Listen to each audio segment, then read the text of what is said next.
BPSP farmers producer company Alanda. दोस्तों, सबसे पहले आप सभी को अंतर्राष्ट्रीय जैव ईंधन दिन की बहुत बहुत शुभकामनाएं। दोस्तों, यह दिन हर साल 10 अगस्त को मनाया जाता है। तो आप पूछेंगे कि आज क्यों शुभकामनाएं? आज तो 12 अगस्त है। तो दोस्तों, MCL पूरी दुनिया की एकमात्र ऐसी ऑर्गेनाइजेशन है कि जो जैव ईंधन के बारे में जो कार्य है, जो अवेयरनेस है, जो एक्टिविटी है, किसी एक दिन के लिए नहीं करती। और जहां तक इस सेलिब्रेशन की बात है, तो हम ये सेलिब्रेट एक दिन के लिए नहीं करते, एक हफ्ते के लिए नहीं करते, तो पूरे एक महीने के लिए करते हैं। हर साल 10 अगस्त से लेकर 10 सितंबर तक पूरा एक महीना MCL परिवार ये दिन, ये पूरा त्योहार मनाता है। दोस्तों, क्यों कोई भी दिन हम लोग सेलिब्रेट करते हैं? क्या वजह होती है? सबसे पहले वजह होती है कि उस दिन को इसलिए सेलिब्रेट किया जाता है कि लोगों को उसके बारे में पता चले, अवेयरनेस हो, लोगों को समझे, लोगों के बीच में जन जागृति हो। कभी कभी वो दिन ऐसा भी होता है कि उसके लिए कुछ हिस्टोरिकल इंपॉर्टेंस होता है, कुछ हुआ होता है कि जिसको सेलिब्रेट करते हैं। किसी एक ऐसे व्यक्ति का जीवन विशेष हो सकता है कि जिस व्यक्ति ने समाज के लिए, दुनिया के लिए, देश के लिए बहुत अच्छा कुछ कंट्रीब्यूशन किया है। अगर मैं जैव ईंधन दिन की बात करूं तो यह जैव ईंधन दिन इसलिए मनाया जाता है कि लोगों को इसके बारे में जन जागृति हो, अवेयरनेस हो, लोगों को यह पता चले कि इस जैव जैव ईंधन का हमारे दुनिया में, हमारे आने वाले भविष्य में क्या अहमियत है। दोस्तों, यह दिन इसलिए मनाया जाता है कि लोगों को पता चले कि हमारी पूरी दुनिया में सबसे बड़ा जो प्रॉब्लम है आज, वो है ग्लोबल वार्मिंग। लोगों को पता चले कि ग्लोबल वार्मिंग की वजह से पूरी दुनिया आज खतरे में है। अगर इस पूरी दुनिया को, हमारे घर को अगर बचाना है तो उसका एकमात्र सॉल्यूशन है, और वो है जैव ईंधन। दोस्तों, यह दिन पूरे दुनिया में इसलिए मनाया जाता है कि पूरी दुनिया को पता चले कि हमें जल्द से जल्द ये जो फॉसिल फ्यूल है, ये जो खनिज ईंधन है, जिसकी वजह से ग्लोबल वार्मिंग हो रहा है, उसको जल्दी से जल्द बंद करके हमें इस जैव ईंधन के ऊपर जाना पड़ेगा। दोस्तों, जैसे जैसे दुनिया का विकास हो रहा है, डेवलपमेंट हो रही है, आबादी बढ़ रही है, हमारी जरूरतें भी बढ़ रही है। मनुष्य जैसे जैसे इस टेक्नोलॉजी की वजह से अधिक अधिक क्रांति कर रही है, उसे ज्यादा एनर्जी की जरूरत है। लेकिन यह एनर्जी अगर हम फिर से और कंटिन्यूअसली इसी फॉसिल, इसी जहरीले ईंधन से लेंगे तो पूरी दुनिया जो आज खतरे में है और बर्बादी की तरफ जाएगी। तो इसका एकमात्र सॉल्यूशन है कि हम ज्यादा से ज्यादा इस जैव ईंधन का प्रयोग करें, और इसी के लिए इस हर साल पूरी दुनिया में इस दिन को मनाया जाता है। दोस्तों, यह दिन इसलिए मनाया जाता है, यानी आप पूछोगे कि 10 अगस्त ही क्यों? तो 10 अगस्त इसलिए कि इस दिन को एक महान शास्त्रज्ञ ने, जिसका नाम है सर रुडोल्फ डीजल, इन्होंने पूरी दुनिया में एक इंजन का खोज किया था, जिस इंजन का नाम है डीजल इंजन। दोस्तों, ऑफ कोर्स उस इंजन का नाम डीजल इंजन उनके नाम से पड़ा। जिस द्रवरूप ईंधन के साथ, ईंधन के ऊपर ये पूरी मशीन, ये पूरी टेक्नोलॉजी बाद में चलने लगी, उस द्रवरूप ईंधन को बाद में उसको भी डीजल कहा जाने लगा, only because of this scientist. इनके ही नाम से डीजल को हम डीजल कहते हैं। लेकिन क्या आपको पता है कि सबसे पहले ये जो इंजन उन्होंने बनाई, वो डीजल पे नहीं चलाया था। सबसे पहले उन्होंने ये डीजल का इंजन जो चलाया था, वो था पीनट ऑयल, हमारे मूंगफली का तेल। सबसे पहले इन्होंने इस इंजन की खोज करने के बाद यह इंजन पीनट ऑयल, मूंगफली के तेल पर चलाया था। दोस्तों, 10 अगस्त ही क्यों? तो 10 अगस्त को एक महान शास्त्रज्ञ ने एक महान काम किया था, सर रुडोल्फ डीजल। इन वैज्ञानिक ने दुनिया का पहला डीजल इंजन बनाया था। दोस्तों, यह वो इंजन था जो इसके बाद डीजल पे जलने लगा, और डीजल इस द्रवरूप ईंधन का जो नाम है, जो हम लोग पेट्रोल डीजल बोलते हैं, वो डीजल नाम भी इन्हीं शास्त्रज्ञों की तरफ से आया है। लेकिन क्या आपको पता है कि यह इंजन उन्होंने सबसे पहले पीनट ऑयल, मूंगफली के तेल के ऊपर चलाया था, और उन्होंने बाद में जाके यह कहा था कि ऐसा एक दिन आएगा कि हमें फिर से ये सब फॉसिल फ्यूल, ये सब खनिज से निकला हुआ जो द्रवरूप ईंधन है, उसको बंद करके हमें दुनिया को फिर से वेजिटेबल ऑयल के ऊपर चलाना पड़ेगा, यानी जैव ईंधन के ऊपर चलाना पड़ेगा, यानी बायोफ्यूल के ऊपर चलाना पड़ा।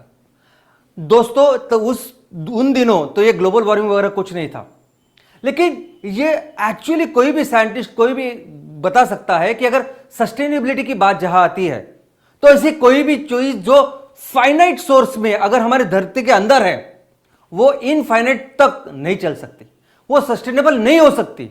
सस्टेनेबल वही है जो बार बार हम लोग इस्तेमाल कर सकते हैं और बार बार उसको तैयार कर सकते हैं, और वही है जैव ईंधन। और वही कहा था हमारे इन शास्त्रज्ञों ने। तो इन शास्त्रज्ञों ने इस जैव ईंधन का उपयोग जब जिस दिन किया था पहली बार, वो दिन था 10 अगस्त 1893, और इसी कारण इस 10 अगस्त को पूरी दुनिया में जागतिक जैव ईंधन दिन के नाम से हम लोग मनाते हैं।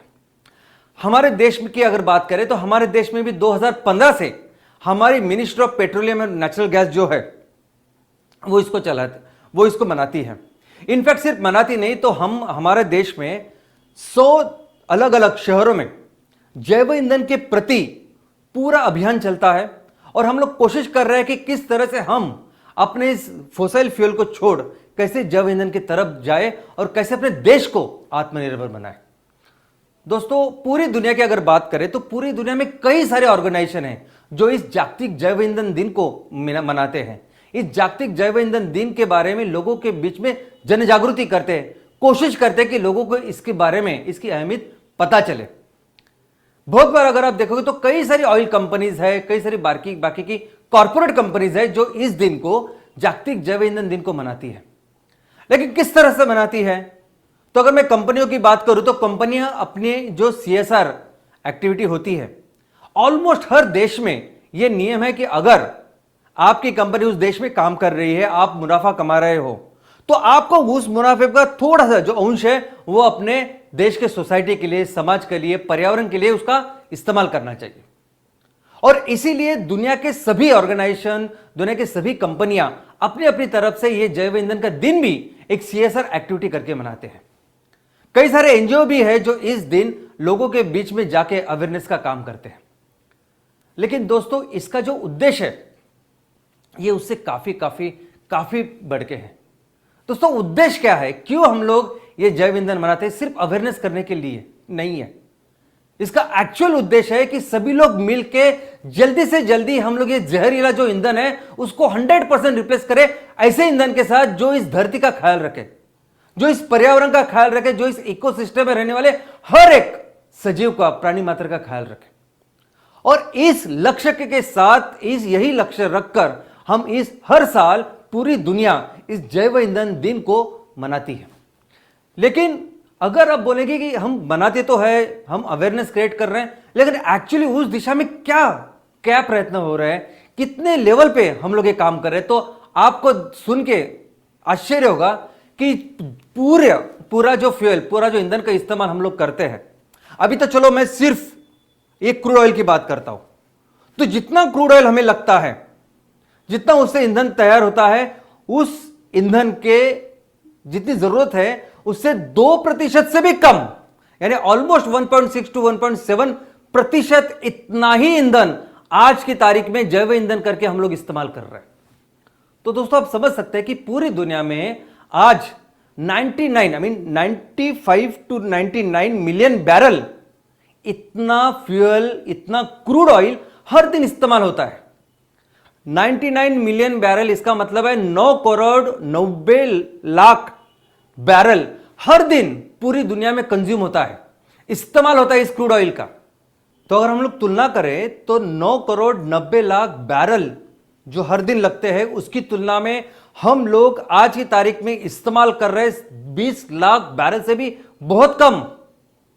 और उसमें से भी अगर आप देखोगे तो 60 to 80%, नॉट 60, 80% जो इस जैव ईंधन का निर्माण और इस्तेमाल कर रहा है वो है अमेरिका और ब्राजील। अमेरिका और ब्राजील जहां बहुत बड़े बड़े फार्म्स हैं, बहुत बड़ी बड़ी उनकी खेती है, वहां वो उधर बायोफ्यूल का क्रॉप लेते हैं और वो बायो या जैव ईंधन का इस्तेमाल, जैव ईंधन को तैयार करके उसका इस्तेमाल करते हैं। और वहां काफी हद तक यहां लोग प्रमोट भी कर रहे हैं और एक अच्छी खासी सेक्टर या अच्छी खासी इंडस्ट्री वो बन चुका है। लेकिन इसके कंपैरिजन में अगर बाकी के देशों में अगर आप देखोगे तो इस जैव ईंधन का जो उपयोग है वो बहुत बहुत बहुत ही कम है दोस्तों। और इसमें तो मैंने कोल यानी कोयला कोयला उसको कंसिडर ही नहीं किया। यानी अगर मैं कहूं कि 2% से कम हम लोग जैव ईंधन को इस्तेमाल कर रहे हैं तो वो गलत है, क्योंकि हमने कोयला इस्तेमाल ही नहीं किया। आज भी इलेक्ट्रिसिटी में 55% से लेके 75% तक अलग अलग देशों में अलग अलग जगह अलग अलग लेवल पे कोयला इस्तेमाल होता है। और जहां तक इस ग्लोबल वार्मिंग की बात है तो सबसे बड़ा अगर कोई दुश्मन है इस धरती का, इस पर्यावरण का, तो वो है कोयला। सबसे ज्यादा ग्लोबल वार्मिंग, सबसे ज्यादा एमिशन, सबसे ज्यादा धुआं अगर किसी से निकलता है तो इस कोयले से निकलता है। और बहुत बड़ी मात्रा में सबसे ज्यादा उपयोग होने वाला फोसिल ईंधन, सॉलिड ईंधन अगर कुछ है तो वो है कोयला। और दोस्तों अगर इसको कंसिडर करें तो इसके कंपैरिजन में, इसकी तुलना में जैव ईंधन का उपयोग जो है वो ना के बराबर है। दोस्तों यही कारण है कि पिछले साल जब सभी अंतरराष्ट्रीय देशों की यूनाइटेड नेशंस में जो परिषद हुई, जिसे हम COP या कॉन्फ्रेंस ऑफ पार्टीज 26 कहते हैं, उस परिषद, ये परिषद 1 महीने तक चली।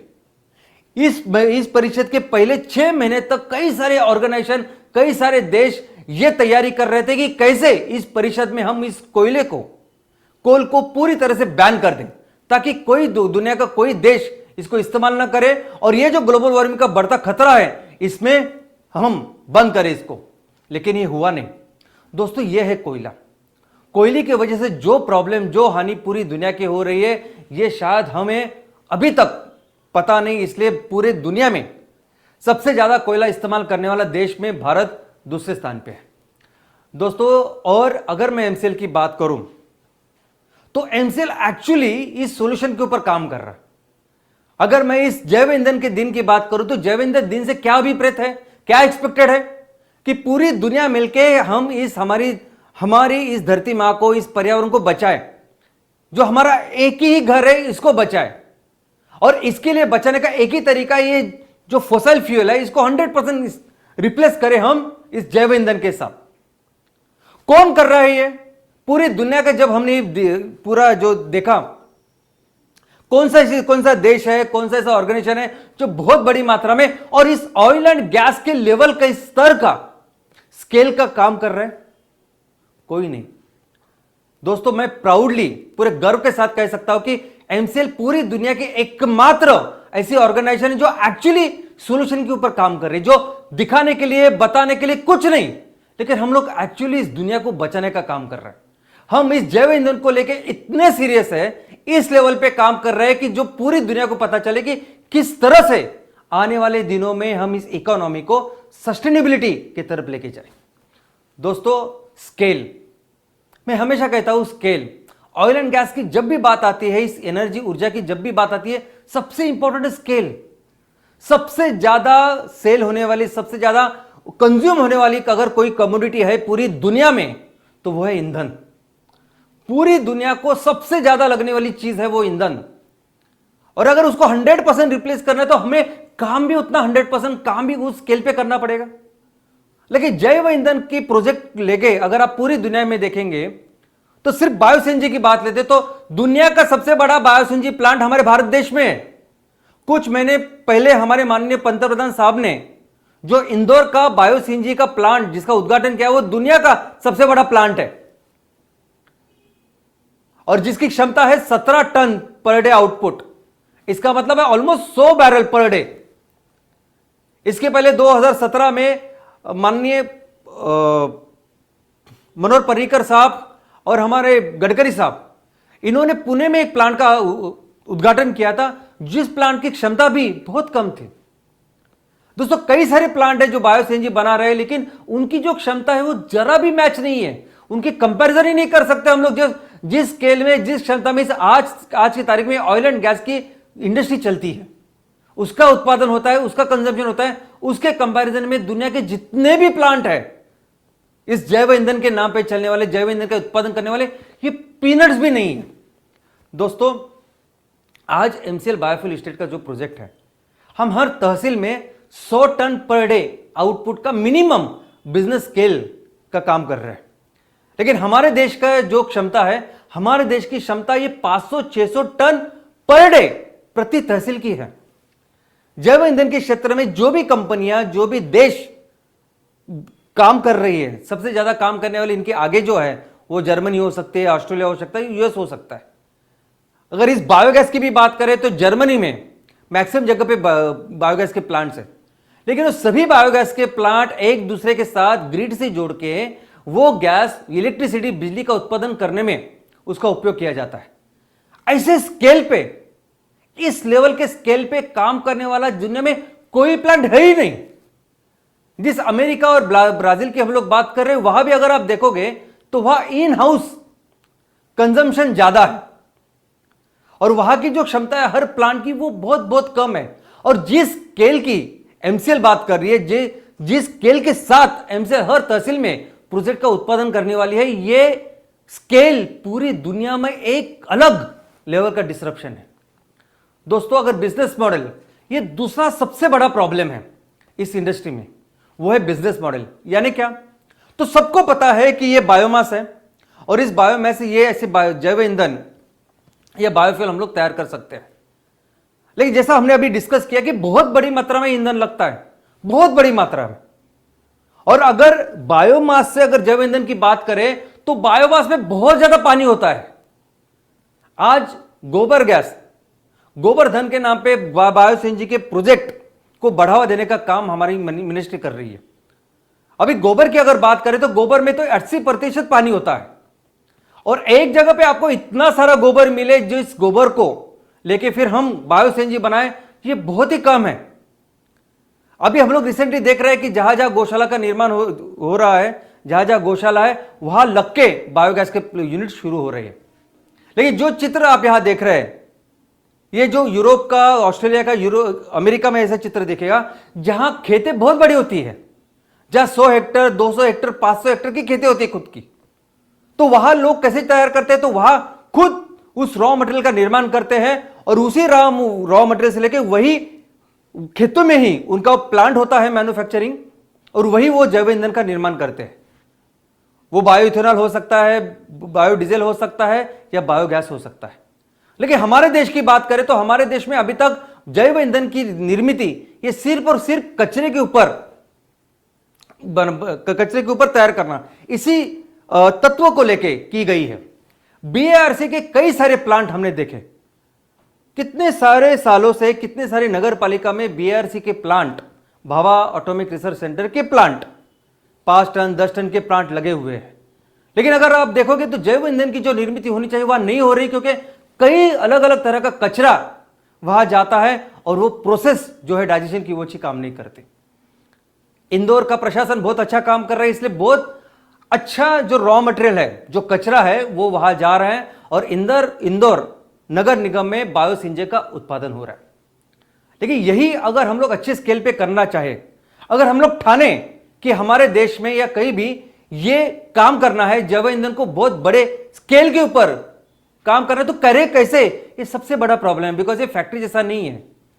इसका रॉ मटेरियल की जो साइज होते हैं, इसके रॉ मटेरियल जो आक्रमण होता है वो 10 गुना होता है प्रोडक्ट से। तो इसको कैसे हैंडल करें? और दूसरा, ये जो प्रोडक्ट है, ये जो रॉ मटेरियल होता है, ये खराब हो सकता है, इसकी जो शेल्फ लाइफ बहुत कम होती है।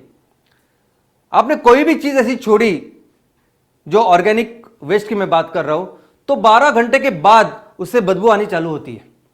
तो किस तरह से इसको मैनेज करें, किस तरह से हम लोग इस पूरे रॉ मटेरियल को ऑर्गेनाइज करें, इसका सप्लाई चेन बनाएं, ये सबसे मुश्किल काम आज तक है। इसी के वजह से इसमें कोई भी कॉर्पोरेट इतने बड़े लेवल पे, इतने बड़े स्केल पे काम नहीं कर रहा है। और यही मुझे लगता है सबसे बड़ी ताकत है एमसीएल की। एमसीएल आज जिस तरीके से काम कर रहा है, एमसीएल जिस तरीके से ग्राम पंचायत लेवल पे हम लोग काम कर रहे हैं, ये दुनिया को एक बहुत ही अलग ऐसा सबक है कि किस तरह से आपने सभी लोगों को मिलकर, सभी लोगों के साथ ये काम करना चाहिए। किस तरह से हम लोग रॉ मटेरियल को ऑर्गेनाइज करें और किस तरह से उसका जैव ईंधन को निर्माण करें, ये बहुत ही जबरदस्त ऐसा बिजनेस मॉडल एमसीएल ने पूरी दुनिया के सामने रखा है। इसमें सबसे इंपॉर्टेंट बात थी वो है रॉ मटेरियल वैल्यू चेन को कंट्रोल करने की। ये वैल्यू चेन निर्माण का बहुत इंपॉर्टेंट काम आज दुनिया के सामने एमसीएल कर रही है। दोस्तों, और भारत, हमारा देश का इतिहास, हमारा वो देश है, वो महान देश है कि जिसने हम मनुष्य की जितना भी इतिहास है उस इतिहास में 90% ऑफ द टाइम हमने पूरी दुनिया का नेतृत्व किया है। अगर मैं सिर्फ अर्थव्यवस्था की बात करूं, इकोनॉमी की बात करूं, तो पूरी इस 90% ऑफ द टाइम ये जो पूरा इतिहास हमारे सामने है, 90% से भी ज्यादा अधिक कालखंड तक भारत दुनिया की सबसे बड़ी इकोनॉमी थी। पूरी दुनिया के लिए 30% से ज्यादा जीडीपी का निर्माण भारत करता था। क्यों करता था? क्योंकि भारत को कुदरत ने इतना कुछ दिया है, इतनी मेहरबानी की है। हमारे पास इतनी गंगा यमुना से लेके इतनी बड़ी बड़ी अच्छी अच्छी नदियां हैं, हमारे पास भूमि इतनी अच्छी है, हमारे पास विशाल हिमालय है। हमारी रचना ही मुझे लगता है कि कुदरत ने अपने हाथों से ऐसी की है कि भारत के पास वो स्ट्रेंथ है, वो ताकत है कि हम इस बायोफ्यूल में भी, इस जैव ईंधन में भी दुनिया का नेतृत्व कर सकते हैं। हां दोस्तों, हमारे पास इतनी कैपेबिलिटी है, हमारे पास इतनी ताकत है, हमारे पास दिया हुआ भगवान का इतना बड़ा आशीर्वाद है कि हम आगे चल के दुनिया के सबसे बड़े ओपेक देश बन सकते हैं। यानी वो देश जो आज की तारीख में 82% जो क्रूड ऑयल है वो इंपोर्ट करता है, बाहर से मंगाता है अपने ईंधन के लिए, बाहर के देशों के ऊपर जो निर्भर है, वो देश दुनिया का सबसे बड़ा ईंधन निर्माण करने वाला देश बन सकता है। इतनी ताकत आज भारत में है। दोस्तों, हम अगर साथ मिलके हर ग्राम पंचायत में, हर तहसील में जो किसान हैं, जो ये करने वाले, इनके हाथ मजबूत करें तो पूरे दुनिया के लिए 20% तक ईंधन हम लोग तैयार कर सकते हैं। आज भारत की जो जरूरत है वो पूरी दुनिया की जितनी जरूरत है उसकी 4 से 4.5% इतनी जरूरत है भारत को। उससे ही हम लोग 82% हम लोग इंपोर्ट करते हैं। तो सोचिए, वही भारत पूरी दुनिया की जितनी जरूरत है उसकी 20%, 20% इतना ईंधन का अगर निर्माण करे तो हम लोग क्या बन सकते हैं? ओपेक यानी क्या? Oil producing and exporting countries. आज की तारीख में नंबर 1 जो देश है जो सबसे ज्यादा इस ईंधन का निर्माण करता है और बेचता है बाहर, वो है रशिया। रशिया सबसे ज्यादा 10% ईंधन पूरी दुनिया में जो आज की तारीख में बेचा जाता है वो रशिया बेचता है। और यही वजह है कि रशिया की इतनी जरूरत हुई है कि उसने यूक्रेन के साथ सबके सामने ये जंग छिड़ी है। यूक्रेन ऐसा देश है कि जिसके थ्रू ये सभी पाइपलाइन यूरोप को जाती है और यूरोप को 40% से भी ज्यादा नेचुरल गैस रशिया सप्लाई करता है। तो किसी की हिम्मत नहीं है, क्योंकि अगर रशिया के खिलाफ अगर यूरोप राष्ट्र ने कुछ कहा तो पूरा नेचुरल गैस उनकी जो रिक्वायरमेंट वो बंद हो जाएगी। ये होता है ऑयल एंड गैस। तो सोचिए, ऐसे सिचुएशन में, ऐसे हालातों में अगर भारत देश दुनिया के लिए 20% ईंधन की निर्माण करे तो भारत देश को हम लोग कहां लेके जाएंगे दोस्तों? और ये जो ईंधन हम लोग बात कर रहे हैं, वो तो सभी जो ईंधन अभी तैयार कर रहे हैं, बेच रहे हो, कौन सा ईंधन है? तो वही धरती को जलाने वाला ईंधन है, वो ग्लोबल वार्मिंग तैयार करने वाला ईंधन है। जिस ईंधन की भारत बात कर रहा है, जिस ईंधन की हम लोग बात कर रहे हैं, वो है कार्बन निगेटिव, यानी धरती को बचाने वाला ईंधन। ये जो ईंधन है ना, इसे कार्बन पॉजिटिव बोलते हैं। ये ईंधन इस्तेमाल करने के बाद बहुत सारा धुआं, बहुत सारा एमिशन, ये गर्मी तैयार करने वाले गैसेज छोड़ते हैं। और रिन्यूएबल इंडस्ट्री के नाम पे जो भी इंडस्ट्री आज फैल रही है, लोग बिजनेस कर रहे हैं, वो कौन सी इंडस्ट्री है जिसको लोग कहते हैं कार्बन निगेटिव। यानी हमारे ईंधन के इस्तेमाल के बाद कोई भी एक्स्ट्रा धुआं नहीं जाएगा। रिन्यूएबल के नाम पे ये बाकी की कंपनियां जो रिन्यूएबल सेक्टर जिसको एक्सपांड कर रही है, जिसमें बहुत सारी इन्वेस्टमेंट ला रही है, वो कौन से ईंधन का तैयार कर रही है? वो है कार्बन न्यूट्रल। यानी उनका कहना है कि हमारे ईंधन का अगर आप इस्तेमाल करोगे तो कोई भी एक्स्ट्रा धुआं वातावरण में नहीं जाएगा, कोई भी एक्स्ट्रा कार्बन, वो ग्लोबल वार्मिंग होने वाला कार्बन ज्यादा तैयार करने वाला धुआं हम लोग इस्तेमाल नहीं करेंगे, पूरा न्यूट्रल हो जाएगा। लेकिन हम जिस ईंधन की बात कर रहे हैं दोस्तों, वो ईंधन पूरी दुनिया को बचाने वाला ईंधन है। क्योंकि हमारे ईंधन के साथ हमारा ईंधन जब इस्तेमाल होगा, उसके बाद जो धुआं निकलेगा, वो धुआं तो हमारे नेपियर ग्रास, हमारी घास तो सोख ही लेगी, लेकिन उससे ज्यादा ये पूरे वातावरण में जो ऑलरेडी धुआं, जो ऑलरेडी कचरा है, उसको भी साफ करेगी।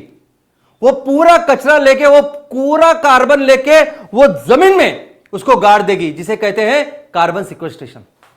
तो दोस्तों रशिया के साथ या किसी भी देश के साथ हम लोग तुलना ही नहीं कर सकते। आज ग्लोबल वार्मिंग करने वाला ईंधन वो बेच रहे हैं और इतनी बड़ी हुकूमत करके उसके बेस पे आज इतनी जरूरत वो कर रहे हैं। हम तो दुनिया को बचाने वाला ईंधन जो सबकी जरूरत है पूरी दुनिया का, अगर उसको 20% तक करे तो सोचिए हम सब मिलके अपने देश को कहां लेके जाएंगे। और दोस्तों यही है सस्टेनेबल सॉल्यूशन ना। जहां तक सस्टेनेबिलिटी की बात है, यानी अगर हम जो दुनिया पिछले हजारों लाखों सालों से चलती आ रही है आगे के हजारों लाखों सालों तक चले, ऐसा अगर हमें लगता है तो सस्टेनेबिलिटी के लिए यही तो सॉल्यूशन है, दूसरा सॉल्यूशन ही नहीं है। अगर रिन्यूएबल के नाम पे अगर आप देखोगे तो इस रिन्यूएबल में कई सारे अलग अलग चीजें हैं, सोलार है, विंड है, बाकी की चीजें, और दूसरी तरफ है जैव ईंधन। इन सभी जो कैटेगरीज है, इन सभी कैटेगरी में अगर एक्चुअली रियली कुछ सस्टेनेबल है, सही मायने में कोई शाश्वत है, तो वह है जैव ईंधन। सबसे पहले मैं आपको बताऊं कि ये रिन्यूएबल सेक्टर में क्या होता है, तो बिजली तैयार की जाती है। कैसे बिजली तैयार करते हैं आप? तो आप हवा से बिजली तैयार कर सकते हैं, आप सोलर यानी सूरज की किरणें, उससे आप बिजली तैयार करते हैं या आप ऊर्जा तैयार करते हैं। और उसके लिए क्या इस्तेमाल करते हैं, तो उस सोलर यानी उस सूरज की जो एनर्जी है, ऊर्जा है, उसको इलेक्ट्रिसिटी में कन्वर्ट करने के लिए आप एल्यूमिनियम या बाकी सभी मेटल की शीट तैयार करते हो और जमीन पे रखते हो। क्या है ये? जो कुदरत ने दिया हुआ इतना जबरदस्त जो सॉल्यूशन आज हमारे सामने है, पेड़, वो पौधे, ये वो खेत में जो हम लोग उगाते हैं, वो सब वो बेस्ट सोर्स है, बेस्ट जरिया है कि जिसके तहत ये पूरी जो सूरज की ऊर्जा है, सूरज की एनर्जी जो हमें मिलती है। इतना बेसिक, सिंपल और कुदरत ने दिया हुआ इतना अच्छा सॉल्यूशन छोड़ हमें क्यों इस मिडल की तरफ जा रहे हैं, मुझे समझ में नहीं आता। और कब तक जाएंगे, कब तक करेंगे आप ये? एक तो ये जो उस पे जो धूल चढ़ती है उसको साफ करना होता है, और जिनकी जो लाइफ होती है, लोग कहते हैं कि 30 साल तक होगी, लेकिन पता नहीं, अभी तक तो 10 साल भी नहीं हुए। तो ये 5, 10, 15, 20 साल तक, उसके बाद में सब इसकी लाइफ जब निकल जाएगी, तब क्या करेंगे इतने कचरे का? ये मेटल का कचरा जो तैयार होगा, ये ई वेस्ट तैयार होगा, क्या करोगे आप? दोस्तों सबसे बढ़िया अगर कुछ है, और इसके आगे का मैं आपको बात बताता हूं। आगे की बात है कि ये जो इस इलेक्ट्रिसिटी के ऊपर चलने वाली गाड़ियां, इसका आजकल खूब ज्यादा बहुत सारी कंपनियां प्रमोट कर रही है। इलेक्ट्रिक व्हीकल का मार्केट यही आने वाले दिनों में होगा, यही सस्टेनेबल की तरफ, ग्लोबल वार्मिंग को जो सॉल्यूशन है वो यही है, ऐसे सब लोग बोलते हैं। आपने कभी देखी है इलेक्ट्रिक कार? कभी इलेक्ट्रिक कार में 40% से भी ज्यादा पैसे जो रहते हैं ना, वो सिर्फ और सिर्फ इस बैटरी के लिए, बैटरी का कॉस्ट होता है वो। आपने कभी बच्चों की खेलने की कार देखी है? खिलौने में जो कार होती है, कभी ओपन करके देखना, उसमें वो बैटरी होती है और बैटरी को लगा हुआ एक इंजन होता है बस। तो जहां जितने आप बैटरी चार्ज करते रहते हैं, वैसे वो बैटरी चार्ज होती रहती है और उसको इंजन को चलाती है, और कुछ दिनों बाद वो बैटरी रिप्लेस करनी पड़ती है। वो सेम चीज हमारे कारों में इस्तेमाल हो रही है। आप देखोगे ये सब जो आप देख रहे हैं अभी स्क्रीन के ऊपर, ये पूरा बैटरी है, ये पूरी कार बनी होती है बैटरी से। और इस बैटरी को लगने वाला जो मिनरल्स है वो कहां से आता है, कैसे बनती है बैटरी? अगर आप देखोगे तो आप हैरान हो जाओगे। आप पढ़ोगे तो आपको समझ में आएगा कितनी ज्यादा बर्बादी हम इस बैटरी के मिनरल्स के लिए कर रहे हैं। और पूरी दुनिया में जहां जहां ऐसी खदानें हैं जहां बैटरी के मिनरल्स मिलते हैं, वहां पूरे पर्यावरण को हम लोग नुकसान पहुंचा रहे हैं। आज भी अगर आप देखोगे तो इस बैटरी की जो गाड़ियां है जिसके ऊपर चलती है इलेक्ट्रिसिटी, वो इलेक्ट्रिसिटी कितनी बड़ी, I mean more than 65 to 70%, 70% से ज्यादा बिजली आज भी कोयले जैसे फोसाइल फ्यूल से हम लोग बनाते हैं। तो कहां है ये सस्टेनेबल? और कब तक जाएंगे, कहां तक जाएंगे आप ये बैटरी बनाने के लिए जो मिनरल्स हैं उसके लिए? पूरी दुनिया आप पूरी जगह उजाड़ देते हो, पूरे जंगल को काट देते हो और नीचे नीचे जाते हो इस मिनरल्स के लिए। दोस्तों ये सस्टेनेबल नहीं है। सस्टेनेबल ये है, सस्टेनेबल ये है जो कुदरत ने इतने सालों से हमें दिखाया है। सबसे बेस्ट, सबसे बढ़िया बैटरी ना कुदरत ने, इस भगवान ने बनाई है। और पता है वो क्या? वो है ये पेड़। अरे हम लोग आज जो ऊर्जा का हम लोग इस्तेमाल कर रहे हैं, वो ऊर्जा किसने स्टोर करके रखी है? आज जिस क्रूड ऑयल को हम लोग इस्तेमाल कर रहे हैं, जिस कोयले को हम लोग इस्तेमाल कर रहे हैं, वो ऊर्जा इतने लाखों सालों तक किसने संभाल के रखी? तो वो है ये पेड़। ये दुनिया की बेस्ट बैटरी है। ये दुनिया का सबसे बेस्ट जरिया है, कुदरत ने दिखाया हुआ जरिया है कि जिससे हम लोग ये सूरज की ऊर्जा, सूरज की रोशनी हम लोग पूरी दुनिया में आज फैला सकते हैं। आज मैं ये जो बात कर रहा हूं, मेरे अंदर जो ऊर्जा है ना, ये भी सूरज की ऊर्जा है। क्योंकि ये जो पेड़ है, ये पेड़ क्या करते हैं? तो सूरज की रोशनी लेके अपनी खुद का अन्न तैयार करते हैं। जब वो अपने लिए फूड तैयार करते हैं तो उनको ही खाते हैं हम लोग, सब्जी खाते हैं हम लोग, तो वही ऊर्जा हमें प्राप्त होती है। वैसे ही पूरे छोटे जो सजीव हो सकते हैं उनको ऊर्जा प्राप्त होती है। उन छोटे सजीवों को मिलकर खाके बड़े बड़े जानवर, उनको ऊर्जा प्राप्त होती है। तो ये जो पूरी ऊर्जा है, इनफैक्ट अभी जो लाइट है, सब कुछ जो है, ये फॉसिल फ्यूल वगैरह, ये सब कुछ जो सूरज की रोशनी है, सूरज की ऊर्जा है। और इसका कितना बेसिक, कितना सिंपल, कितना अच्छा तरीका आज हमारे सामने है इस पेड़ का, इस खेती का। इससे बढ़िया कोई भी सोलर पैनल, कुछ सोलर पैनल के सामने ये, इसके सामने सोलर पैनल हम तुलना ही नहीं कर सकते। इतना बढ़िया, इतना सस्टेनेबल तरीका इन पेड़ों ने, इस एग्रीकल्चर ने, इस खेतों ने हमारे सामने रखा है। यही वो ऊर्जा है जो सब में आज हमारे इसमें है, वही फॉसिल फ्यूल में ही है। और दोस्तों ये सबसे बेस्ट ऐसी बैटरी भी है दुनिया की, जो कई साल तक वैसे रह सकते, कई साल तक इस ऊर्जा को हम लोग इस्तेमाल कर सकते हैं। और सबसे अच्छी बात है ना, ये ड्रॉप इन फ्यूल्स है। ड्रॉप इन फ्यूल्स का मतलब समझते हैं आप? यानी ये जैव ईंधन इस तरह के ईंधन है कि जो आज हमारे ग्राहकों का जो एग्जिस्टिंग इंफ्रास्ट्रक्चर है उसमें हम लोग इस्तेमाल कर सकते हैं। यानी आपकी अगर पेट्रोल की गाड़ी है, आपकी अगर डीजल की गाड़ी है, तो वहां बिना कोई चेंज हम लोग इसको इस्तेमाल कर सकते हैं। वैसे इस इलेक्ट्रिक कार का नहीं है। आपकी कोई भी पेट्रोल डीजल की कार इस पे इलेक्ट्रिक के ऊपर चलेगी नहीं, आपको पूरी तरह से नई गाड़ी लेनी पड़ेगी। आपका कोई भी चूल्हा उसके ऊपर नहीं चलेगा। हमारा वैसा नहीं है। जैव ईंधन इस तरह का ईंधन है कि आपको ऊपर का चूल्हा वैसे ही रखिए, आप सिर्फ एलपीजी का सिलेंडर निकालिए और हमारा सिलेंडर लीजिए। तो इसको कहते हैं ड्रॉप इन फ्यूल्स। तो ऐसे ईंधन का निर्माण हम लोग कर रहे हैं, या जैव ईंधन पूरी दुनिया के लिए ऐसा एक सोल्यूशन है कि जहां कस्टमर्स को, जहां ग्राहकों को अपना इंफ्रास्ट्रक्चर बदलने की जरूरत नहीं। आज जो भी इंफ्रास्ट्रक्चर बना हुआ है उसमें ही हम लोग इसको इस्तेमाल कर सकते हैं। यहां तक कि फिलिंग स्टेशन, आज के जो फिलिंग स्टेशन है उसको इस्तेमाल कर सकते हैं। नए नए चार्जिंग स्टेशन के लाने की जरूरत नहीं है। और दोस्तों MCL is the way. MCL पूरी दुनिया को दिशा दिखाने का काम कर रहा है, क्योंकि कितने सालों से लोग बहुत सारे काम कर रहे हैं। मैं ये भी बोलता था कि जेन्युइनली लोग काम कर रहे हैं, कई सारे संगठन काम कर रहे हैं, कई सारे लोग काम कर रहे हैं, देश काम कर रहे हैं इसके ऊपर। लेकिन किस तरीके से करें, मुझे लगता है कि आज पूरी दुनिया के सामने एमसीएल ने रखा हुआ ये बहुत ही अच्छा ऐसा सोल्यूशन है। और यस, एग्जीक्यूशन इज एवरीथिंग। अब ये बोल के नहीं, हम किसी कॉन्फ्रेंस में नहीं जाएंगे, इसके ऊपर ना बहस करेंगे, ना डिस्कशन करेंगे, कुछ नहीं करेंगे। हम पूरी दुनिया को एक करके दिखाएंगे।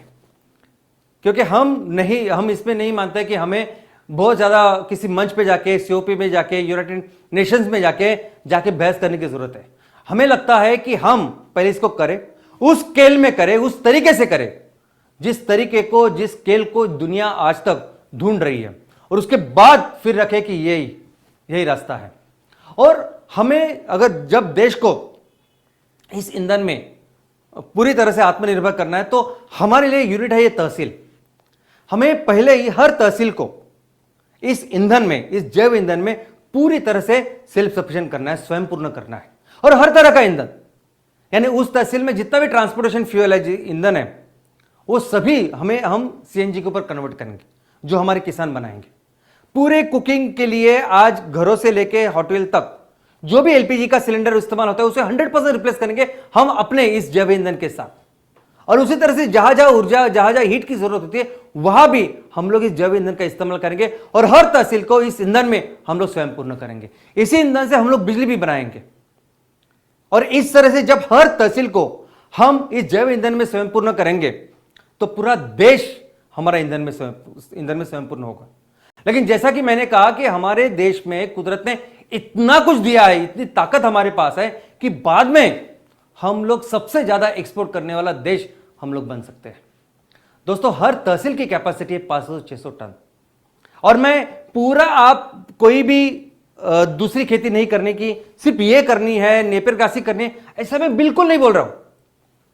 जितनी भी आज अवेलेबिलिटी है हमारे पास, उस जमीन की अवेलेबिलिटी का सिर्फ 15 से 20%, मैक्सिमम 20% तक जमीन जो है, अगर हमने वहां ऊर्जा की खेती की, सिर्फ 20, मैक्सिमम 20% तक, तो हम लोग हर तहसील में 500 से 600 टन हर दिन का तैयार कर सकते हैं। यह हमारा कहना है। और बाकी की जगह जो रहता है, जो खाना बिना अनाज लगता है, वो लगेगा, वो होगा। दोस्तों, ये जो महीना है, हम कभी भी ऐसे बायोफ्यूल डे, जैव ईंधन दिन की बात नहीं करते, हम हमेशा इस महीने की बात करते हैं। हर साल ये 10 अगस्त से लेकर 10 सितंबर तक ये पूरा जो हमारे लिए MCL बायोफ्यूल मंथ, MCL जैव ईंधन महीना जो है, हमारे लिए बहुत बहुत बहुत स्पेशल होता है। पूरे साल भर हमेशा हमारा विजन और मिशन ये जैव ईंधन पर ही आधारित है, ऑफ कोर्स। लेकिन इस महीने में हम लोग पूरी अपनी जान लगाकर मैक्सिमम हमारे आउटपुट के लिए काम करते हैं। हमारी पूरी जो टीम है, हमारा जो पूरा परिवार है, एक होकर इस जैव ईंधन के ऊपर काम करता है। और इस महीने भी हमने, ये जो इस महीने की शुरुआत हुई, इस महीने भी हमने ऐसा ही कुछ लक्ष्य रखा है। और लक्ष्य क्या है? तो लक्ष्य है कि एक वो आदमी जिसके बलबूते पे, जिसके भरोसे पे हम अपने देश को दुनिया की सबसे बड़ी इकोनॉमी फिर से बनाने वाले हैं, फिर से अपने देश को सुजलाम सुफलाम बनाने वाले हैं। हम अपने देश को ना कि सिर्फ ईंधन में स्वयं पूर्ण करेंगे, लेकिन सबसे बड़े ईंधन के निर्माता और एक्सपोर्टर करके जगह तक लेके जाने वाले वो आदमी, वो व्यक्ति, वो हमारा राजा, किसान राजा, वो जो है, उसके लिए हम आज इस महीने में काम करने वाले हैं। हम देखेंगे कि जो विजन, जो मिशन हम लोग लेके चले हैं, वो विजन और मिशन, उसके पूरा अगर करविता कोई है, अगर उसका मेन पर्सन कोई है, तो वो है किसान। और इस महीने में हम इस किसान की जो चीज है वो बहुत बेहतर बनाने वाले हैं, क्योंकि बहुत सारे, आज लाखों किसानों ने हमें एक आशीर्वाद दिया है, लाखों किसानों ने हमारे ऊपर एक भरोसा रखा है। और इस भरोसे के ही उतर के, इस भरोसे के ऊपर खरा उतर के, इस भरोसे के लिए हम इस महीने से एक बहुत जबरदस्त काम इस किसानों के लिए कर रहे हैं। और दोस्तों, मैं आपको भरोसा दिलाता हूं कि जिस तरह से लोग आज MCL परिवार में शामिल है, जिस मेहनत से, जिस लगन से आज वो काम कर रहे हैं, किसानों के लिए काम कर रहे हैं, हमारे लोगों के लिए काम कर रहे हैं, देश के लिए काम कर रहे हैं, बहुत जल्दी हम फिर से इस दुनिया का नेतृत्व करेंगे। बहुत जल्दी हम अपने देश को दुनिया की सबसे बड़ी अर्थव्यवस्था बनाएंगे। और जहां तक इस ईंधन की बात है, ये फोसाइल फ्यूल को 100% जैव ईंधन को तब्दील करने का जो बीड़ा है, वो भारत उठाएगा। भारत पूरी दुनिया का नेतृत्व करेगा और पूरी दुनिया के लिए जितना ईंधन लगता है, उसके 20% ईंधन भारत बनाएगा और दुनिया को देगा। और ये भारत, हमारा देश, दुनिया को फिर से सस्टेनेबिलिटी, शाश्वत विकास की राह पर लेके जाएगा। धन्यवाद।